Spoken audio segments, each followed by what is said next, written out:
अग्निमीळपुरोहितम्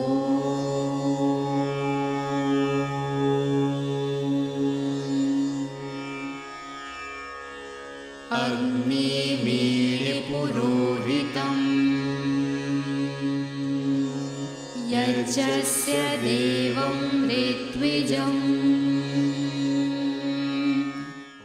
ओम सर्वं वै पूर्णं स्वाहा। हम सबका जीवन परोपकार में हो। मामा जी, हवन को लेकर मेरे मन में कुछ सवाल हैं। अब क्योंकि ऐसे परिवार में मैं आ गई हूँ जहाँ रोज़ हवन होता है, तो मैं चाहती हूँ कि मैं हवन में पूरी निष्ठा से भाग लूँ, और ये तभी हो सकेगा जब मेरी सारी शंकाएं दूर हों। भैया, आप लोग बातें करें। आज आप इन बच्चों की सारी शंकाएं दूर कर दें। कहिए, हवन के बारे में आपकी क्या शंकाएं हैं? हवन वास्तव में है क्या? क्या ये कर्मकांड है जो हमने अभी किया? हवन एक प्रकार का यज्ञ है, और यज्ञ 5 प्रकार के होते हैं। 5 प्रकार के? कौन कौन से 5 प्रकार के? ये यज्ञ हैं ब्रह्म यज्ञ यानी परमात्मा का ध्यान, बलि वैश्वदेव यज्ञ यानी पशु पक्षियों की रक्षा, पितृ यज्ञ अर्थात माता पिता व बुजुर्गों की सेवा, अतिथि यज्ञ यानी विद्वानों और घराई की सेवा, देव यज्ञ अर्थात प्राकृतिक देवों, जल, वायु और वनस्पति का शोधन और रक्षण। परोपकार की भावना से किया गया हर काम यज्ञ है।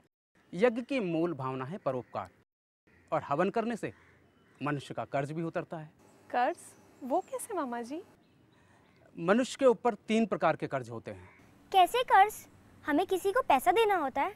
नहीं बेटा, ये 3 कर्ज हैं ऋषि ऋण, पितृ ऋण और देव ऋण।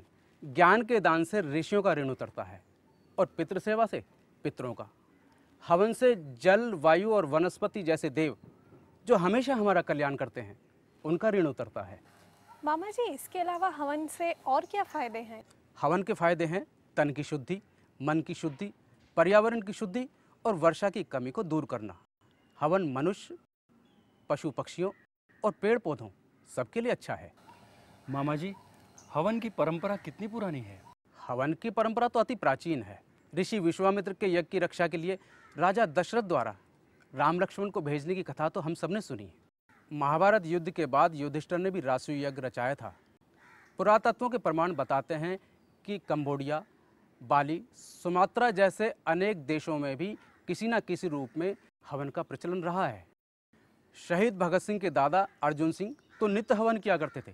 भाई परमानंद और पंडित राम प्रसाद बिस्मिल जैसे अनेक क्रांतिकारी तो जेल में भी हवन किया करते थे। नाश्ता तैयार है, आप लोग अंदर आ जाइए। जी अच्छा। मामा जी, हवन किन उद्देश्यों के लिए किया जाता है? बेटा, हवन के 3 उद्देश्य हैं: देव पूजा, संगतिकरण और दान। मतलब देना भी पड़ता है? हाँ बेटा, देना भी चाहिए। जल, वायु, वनस्पति का शोधन और संरक्षण तथा इदम न मम की भावना, यानी यह जो मैं दे रहा हूँ यह मेरा नहीं है, सब परमात्मा का है। देव पूजा है। समाज में एकता बनाना, ईर्ष्या और द्वेष न रखकर हवन करना संगतिकरण है। तथा धन में, ताकत में और ज्ञान में जो अपने से कम है उन्हें देते हुए चलने की भावना दान है। समझी? आप चल। मामा जी, लेकिन हवन से वातावरण की शुद्धि कैसे संभव है? रूम फ्रेशनर से कमरे की वायु कैसे सुगंधित होती है, बॉडी स्प्रे से शरीर कैसे सुगंधित होता है, सिद्धांत एक ही है। सुगंध के अणु वायु में फैल जाते हैं।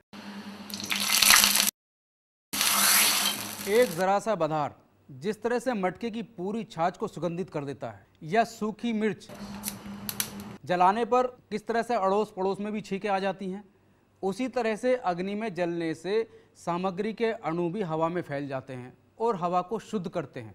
यह national environmental engineering research institute की एक रिपोर्ट है जो घाटकोपर में एक 7 दिनों के यज्ञ कार्यक्रम से पहले और बाद में डेटा कलेक्ट करके तैयार की गई है। इस रिपोर्ट से स्पष्ट है कि यज्ञ के बाद यज्ञ स्थल और उसके आसपास की वायु में प्रदूषणकारी तत्वों में भारी कमी आई।